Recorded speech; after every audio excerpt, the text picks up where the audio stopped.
तो आज ताल को पढ़ना था। ये क्लास है संगीत के एनसीईआरटी क्लास 11th और चैप्टर नंबर 3 है, जिसमें संगीत शब्दावलियों को हम लोग पढ़ रहे थे। तो बिना देरी किए हुए आइए इसे पढ़ा जाए।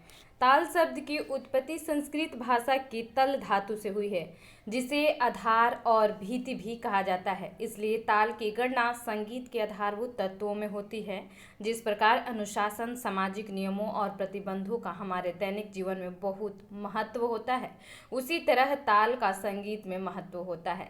ताल ही संगीत को अनियंत्रित होने से रोककर एक निश्चित समय सीमा में बांधती है। यह संगीत में व्यतीत हो रहे समय को मापने का एक वह महत्वपूर्ण साधन है जो भिन्न भिन्न मात्राओं, विभागों, ताली व खाली के योग से बनती है। ताल के अंदर लय रक्त की तरह, मात्रा नाड़ी की तरह और ताली खाली विभिन्न अंगों की तरह होती है।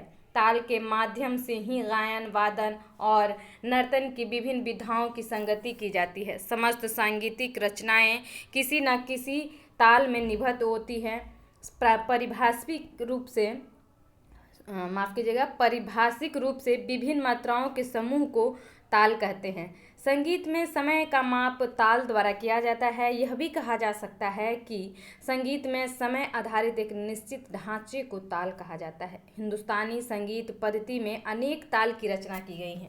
भारतीय संगीत में प्रचलित विभिन्न गायन शैलियों के लिए अलग अलग तालों का निर्माण हुआ है। उदाहरण स्वरूप ध्रुपद के लिए 4 ताल, सूल ताल, ब्रह्म ताल आदि। धमार के लिए धमार ताल, ठुमरी के लिए दीपचंदी व जत ताल इत्यादि ताल बनाए गए हैं। उदाहरण के लिए एक ताल जिसमें 12 मात्रा और 6 विभाग, 4 ताली और 2 खाली होता है।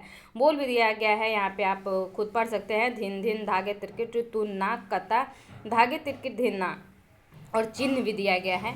और आगे है मात्रा किसे कहते हैं, तो इसे हम नेक्स्ट वीडियो में देखेंगे।